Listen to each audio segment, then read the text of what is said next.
Hello, welcome back to my studio. I hope you're well.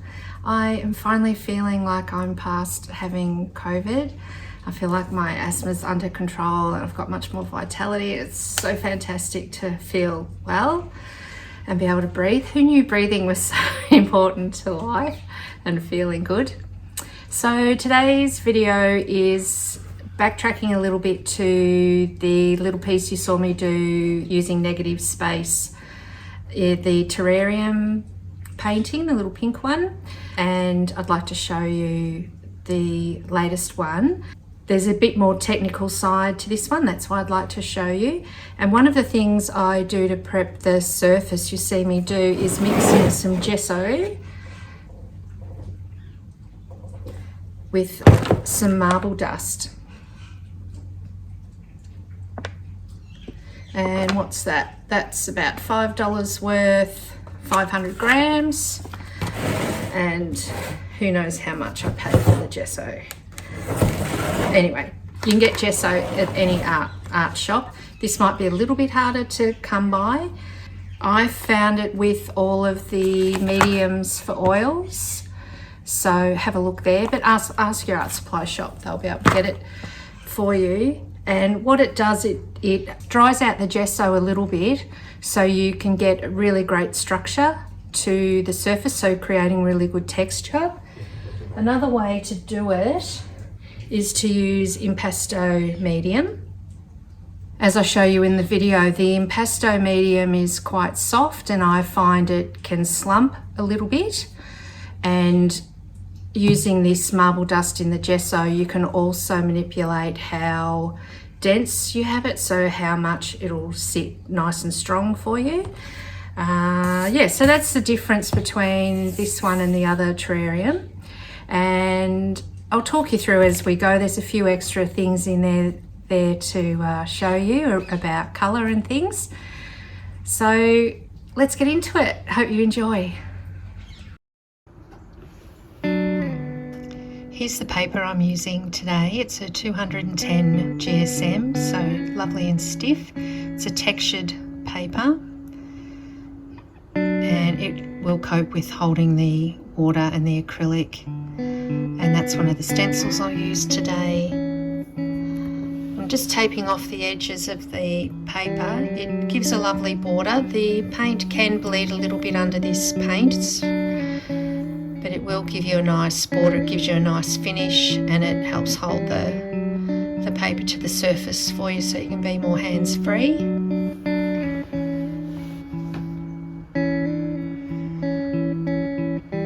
And now here's my gesso and marble dust mix. I haven't got any ratios for you.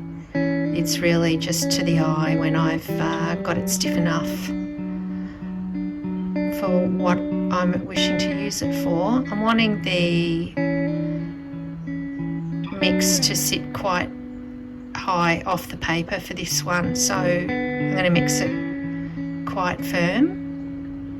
And you'll see now with that extra dust in, it's sitting away from the edges.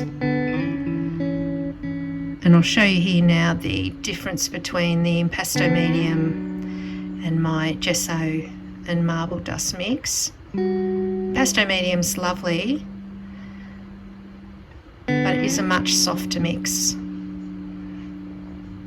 and I prefer the stiffer one.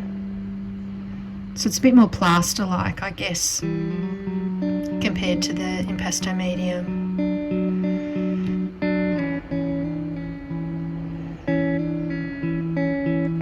You can leave it mixed up in an airtight container. I generally just mix up enough of what I'm using.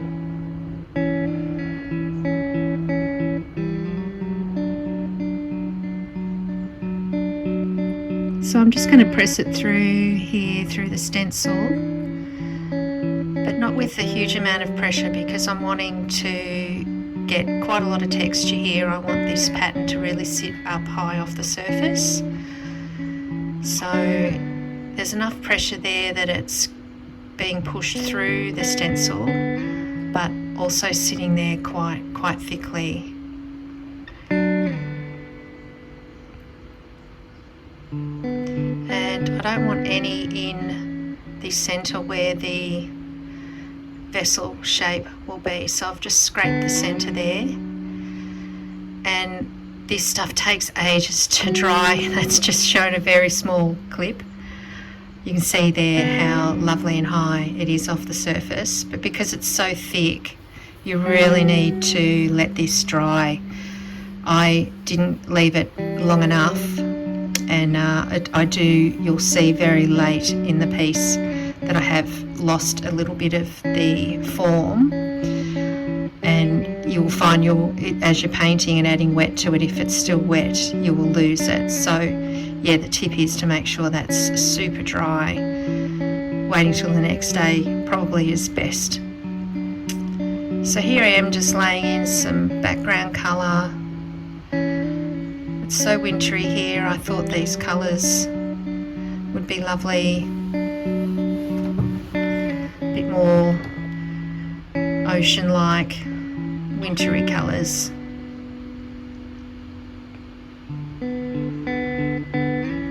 This is the same stencil if you've watched the teacup painting I did last week. This is the same stencil that I use for that. It's a lovely stencil. All of the things I use are listed in the description below.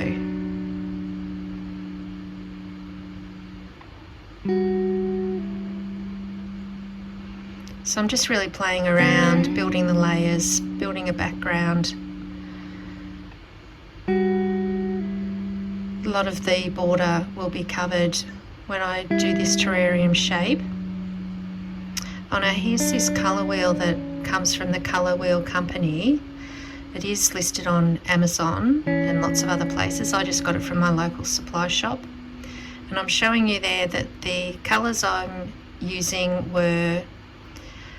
is the blue yellow, and the opposite on the colour wheel is these lovely salmon and reds, the orange sort of colour. It's a great way to easily pick up what the complementary colour is. And so these will match really lovely with the bluey greens that will be left underneath this stencil.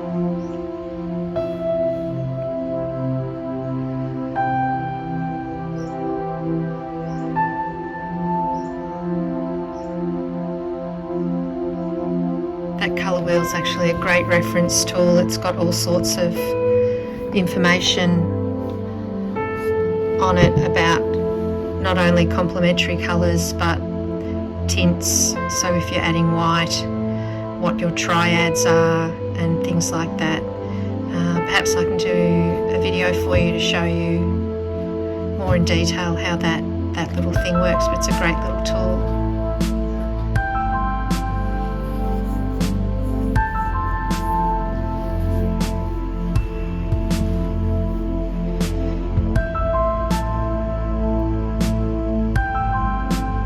So yeah, just still building up some variety, still in those reddy orange tones. And then now you can see the blue against the salmon red. Works really well.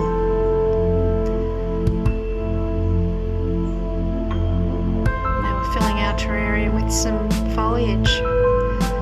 And it's pretty self-explanatory from here, so I will let you listen to the music and watch the process.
here we are, the reveal of the piece. You can see how the paint has bled through a little bit, but mostly it's left a border.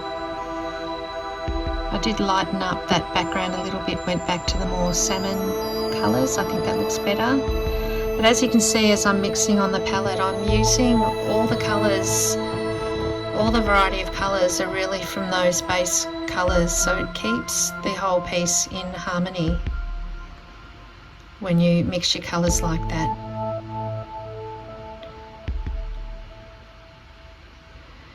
And there you go, there's that lovely texture that's still there because of that gesso mix. You can see it's a little bit marked up because I didn't wait till it was fully dry.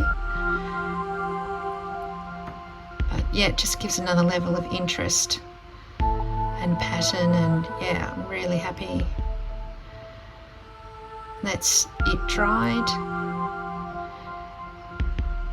and the pieces together. And what's been really fun is, you've heard me talk, if you follow me on Instagram, that I've opened a Redbubble account, and you can get now these artwork on any number of things, and I think they just look adorable on these drinking travel mugs, among many other things.